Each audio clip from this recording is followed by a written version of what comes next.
Olá, bem-vindo! Hoje nós vamos caminhar pelas ruas da capital francesa com esse livro aqui, então, que se chama A História do Brasil nas Ruas de Paris, do Maurício Torres Assunção. Esse livro aqui foi emprestado pela Larissa Virtuoso, vocês já ouviram falar sobre ela aqui nesse canal e ainda ouviram muito, porque ela está me obrigando a fazer resenhas de livros dela, me enchendo de livros emprestados. Bom, esse livro aqui não se propõe a ser um grande estudo histórico do Brasil ou de Paris, não é nada disso. Esse livro aqui, ele é quase que um guia turístico para um brasileiro que quer conhecer um pouco sobre seu país nas ruas de Paris, da capital francesa, porque ele vai contar algumas curiosidades e uns fatos realmente bem interessantes sobre personalidades que fazem parte da nossa história e que também fazem parte, de certa forma, da história de Paris e que foram muito bem recebidos e tem muito prestígio até hoje lá na capital. Bom, o primeiro personagem que vai aparecer por aqui é ninguém mais, ninguém menos do que Dom Pedro I. Dom Pedro I, que foi exilado na França quando ele deixou Dom Pedro II aqui no Brasil, principalmente por dois motivos. Primeiro, porque ele estava tendo muito confronto com a Assembleia e ele era um grande observador, um grande admirador da democracia, da Constituição e tudo. Então, ele abdicou também por conta disso. Aqui no livro, particularmente, vai falar que ele, embora seja um grande admirador da democracia, das instituições democráticas, ele ainda entrava muito em embate com a Assembleia e ele era o poder moderador, né? Então, de certa forma, existia ainda uma certa contradição, pelo menos no ponto de vista desse autor aqui. Então, ele vai partir para a Europa, primeiro por conta disso, mas principalmente porque quando o Dom Pedro I declarou a independência do Brasil, ele se tornou o imperador do Brasil, mas ele tacitamente vai abdicar da coroa de Portugal. Afinal, ele não pode mais ser imperador dos dois países, visto que agora o Brasil é independente, não é mais uma colônia de Portugal. Então, acontece que Dom João VI vai falecer lá em Portugal e diz que, inclusive, existe todo um boato em cima de que foi o próprio filho dele, o Miguel, que é então esse irmão de Dom Pedro I, e Miguel vai assumir o poder, e de uma forma um tanto quanto déspota. Ele tem uma certa veia de ditadura aqui, mas para Dom Pedro I, quem deveria assumir o trono lá de Portugal é a sua filha, a princesa Maria. Então, ele vai para a Europa buscar recursos e buscar apoio de outros países, como a própria França, como a Inglaterra, para então derrubar esse irmão dele do poder e colocar a filha dele como a sucessora legítima. E ele, inclusive, vai conseguir fazer isso, ele vai ter um grande êxito, mas, infelizmente, ele vai contrair uma tuberculose nos campos de batalha lá em Portugal e é por isso que ele vai falecer com 56 anos, se eu não me engano. Mas, bom, como eu disse, esse livro aqui, ele vai contar a história desses brasileiros nas ruas de Paris. Então, ele vai começar de uma forma super aleatória, assim. O rei Luís Felipe I, da França, estava colocando os primeiros tijolos de um monumento na Praça da Bastilha e estava acompanhado de um grande nobre, e esse grande nobre é ninguém mais, ninguém menos que Dom Pedro I.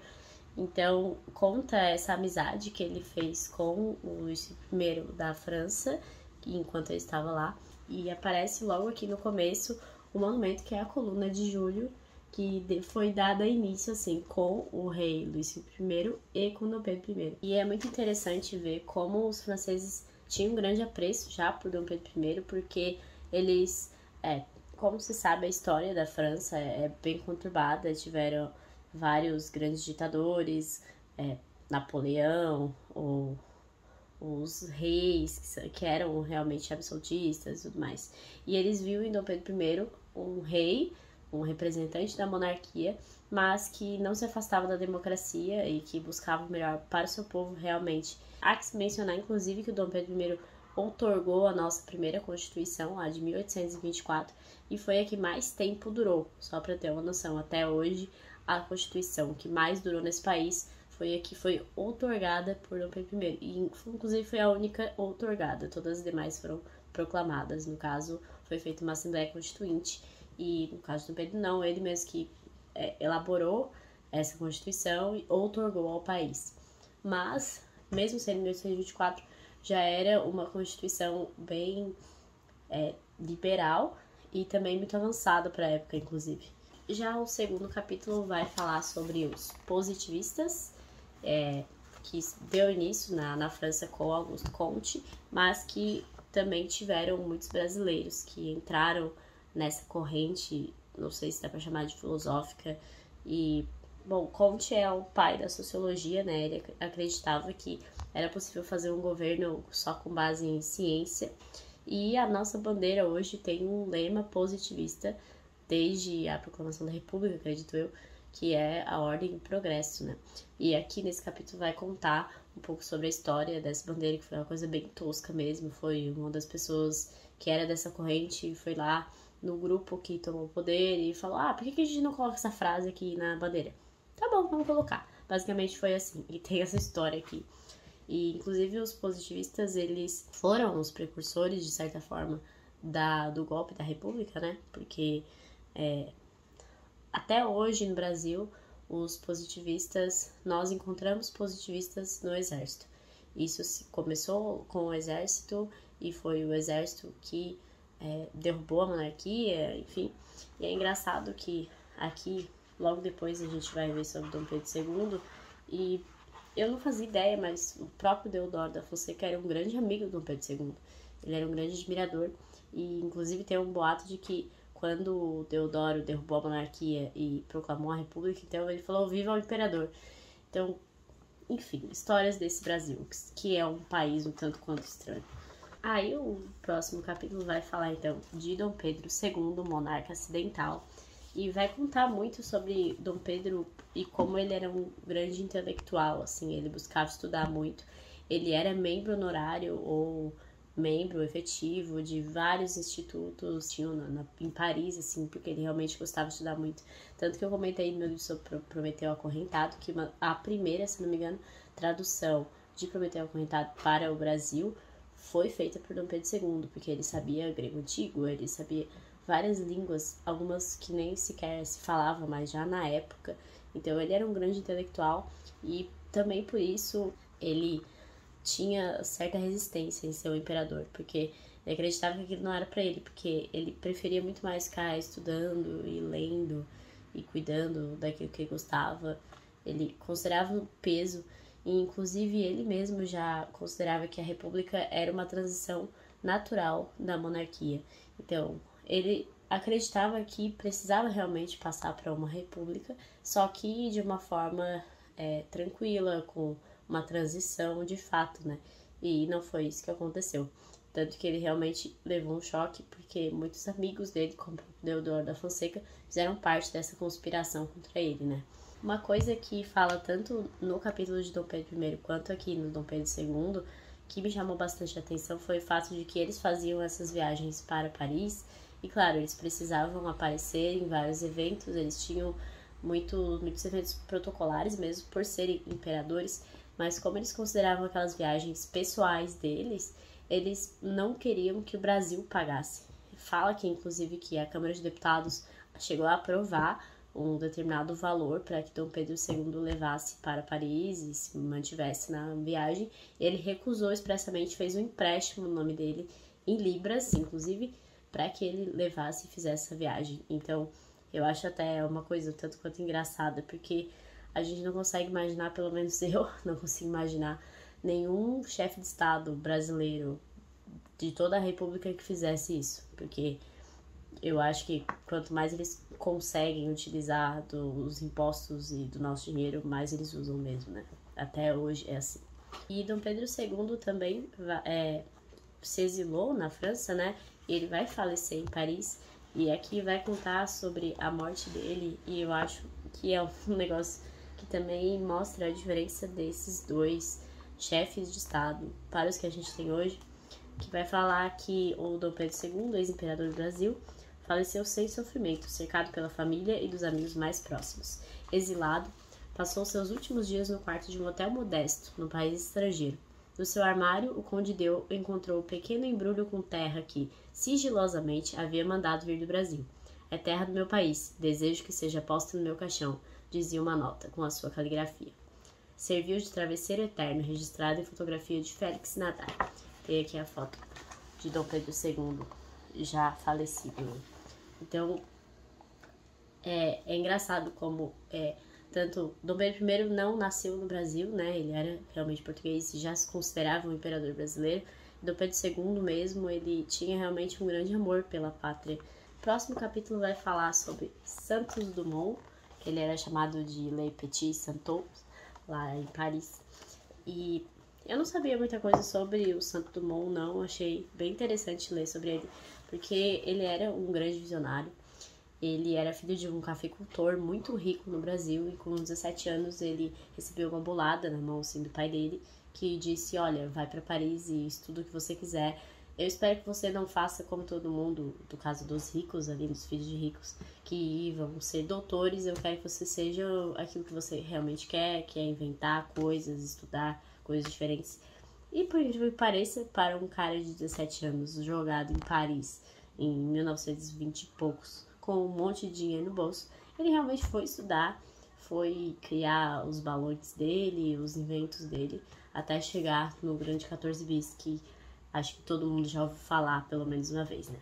Mas uma coisa que me chamou bastante a atenção sobre essa história do Santos Dumont é o fato de que existe todo um debate para saber se foi ele que inventou o primeiro avião ou se foram dois irmãos lá americanos, né? Só que ele não ligava para esse tipo de debate. Tudo bem que ele era rico, ele não precisava de dinheiro realmente, mas a gente sabe que patentear uma invenção não é só por dinheiro, assim, para dizer, não, realmente fui eu que criei isso aqui.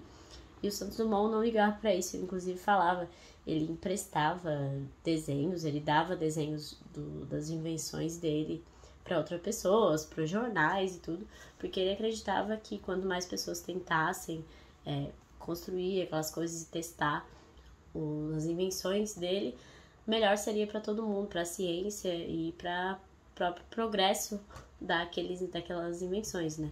Então, eu acho isso, ele realmente é muito visionário, ele sempre foi muito visionário. Infelizmente, ele teve uma morte bem triste, ele parece, pelo que narra aqui, que ele teve uma vida muito sozinho, assim.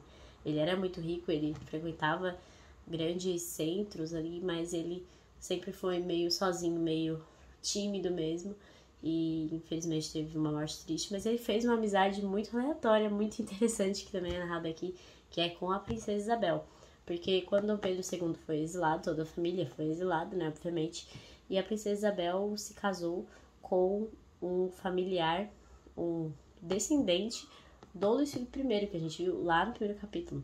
Inclusive esqueci de mencionar sobre o Dom Pedro II, que também fala aqui, que eu achei bem legal, foi a amizade dele com o Vitor Hugo. O Vitor Hugo era um republicano, né? Ele era quase um revolucionário, digamos assim. E Dom Pedro II o admirava muito, ele pediu para visitá-lo, e ele visitou mais de uma vez, faz uma demonstração do intelectual que era Dom Pedro II. Os 3 últimos capítulos desse livro são um pouco menos interessantes, pelo menos na minha visão, porque são 3 figuras que não me interessam tanto assim. O próximo vai falar sobre Heitor Villa-Lobos, que é o compositor erudito já lá da época do modernismo, né? Então a gente vai ver toda a tentativa dele de ser financiado para conseguir ter um público, porque no Brasil ninguém dava bola para a música dele. Ele só foi ter prestígio já em Paris, e aí depois ele consegue trazer a música dele para o Brasil também. Já os 2 últimos capítulos falarão sobre grandes arquitetos brasileiros do ponto de vista da arquitetura mundial, que são Lúcio Costa e Oscar Niemeyer, os fundadores de Brasília, digamos assim. E aí eu particularmente acho tudo muito feio e muito horrível, então podem me julgar à vontade, mas eu não consigo achar isso aqui bonito, não. No capítulo do Lúcio Costa vai explicar tudo como funciona uma cidade universitária que tem países em que vários países fizeram casas para abrigar os universitários oriundos de seus países, principalmente, né? E aí quem fez o brasileiro, quem fez o projeto foi o arquiteto Le Corbusier, que é muito conhecido justamente por ser o grande pai do modernismo, da arquitetura moderna. E aí a casa do Brasil é essa daqui, gente, sério, eu acho isso aqui muito feio. Não é possível que só eu acho isso aqui muito feio. Enfim, contem aí o que vocês acham desse tipo de arquitetura. E o último capítulo vai falar sobre Oscar Niemeyer, que era consideravelmente de esquerda, né, digamos, e ele fez em Paris a sede do Partido Comunista Francês. Aí eu vou perguntar pra vocês igualmente se vocês conseguem achar isso aqui bonito, porque eu não consigo achar não. Enfim, tem quem goste. É o mesmo formato de Brasília, né? Que eu particularmente acho horrível também. Mas é claro, eu entendo que os dois tiveram um grande prestígio e também foram importantes para levar o nome do Brasil para o exterior, e eles realmente levaram e foram muito conhecidos. Tem muita gente que fala que esse livro não é linear justamente por isso, porque diz que os capítulos não são tão legais uns com os outros, mas isso, particularmente, na minha opinião, não é culpa do autor, é culpa do nosso interesse particular. Eu gosto muito mais de estudar sobre Dom Pedro do que sobre arquitetura moderna. Então é óbvio que os primeiros capítulos para mim foram muito mais interessantes do que os últimos dois. Mas mesmo assim eu achei o livro muito bem escrito, eu gostei das curiosidades também dos últimos 3 capítulos, também vale a pena. Eu não consigo ler o livro pela metade, ainda que não esteja me interessando tanto assim. E nesse caso eu achei bem legal de ler mesmo assim, mesmo sobre aqueles que eu não me interessava tanto assim. Vale muito a pena, eu gostei muito mesmo. Obrigada, Larissa, por mais uma indicação. Quem gosta de viajar, acho que vai gostar bastante. No final de cada capítulo tem um guia mostrando todos os endereços de como você chega em todos os lugares que foram citados nos capítulos. Tem bastante fotos e todo o trabalho gráfico do livro é bem bom. E eu li em menos de uma semana, é um livro de quase 500 páginas, então é uma leitura super fluida e eu realmente gostei bastante. E acredito que vale muito a pena. Já aproveitando o gancho de falar de Dom Pedro I e Dom Pedro II aqui, eu tenho bastante vontade de trazer para cá também essas biografias aqui. Eu já li a biografia de Dom Pedro I, mas faz muito tempo e eu tenho interesse em reler. E também tem aqui Leopoldina e Dom Pedro II. Todas essas biografias foram escritas pelo Paulo Risutti, né? Ele escreve muito bem, são muito legais essas biografias.